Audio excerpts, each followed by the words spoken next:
রহিম। আমি আমি সশ্রদ্ধ চিত্তে তারেক রহমান সশস্ত্র চিত্রে শপথ করিতেছি যে আমি আইন অনুযায়ী সরকারের প্রধানমন্ত্রী পদের কর্তব্য বিশ্বস্ততার সহিত পালন করিব। আমি বাংলাদেশের প্রতি অকৃত্রিম বিশ্বাস ও আনুগত্য পোষণ করিব। আমি সংবিধানের রক্ষণ সমর্থন ও নিরাপত্তা বিধান করিব। আমি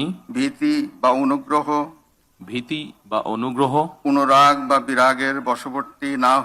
অনুরাগ বা বিরাগের বশবর্তী না হইয়া সকলের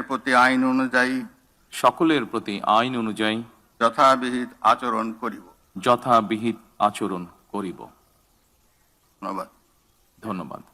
মাননীয় প্রধানমন্ত্রীকে পদের শপথ ও গোপনীয়তার শপথ স্বাক্ষর করার জন্য এবং স্বাক্ষর শেষে নির্ধারিত আসন গ্রহণ করার জন্য বিনীত অনুরোধ জানাচ্ছি।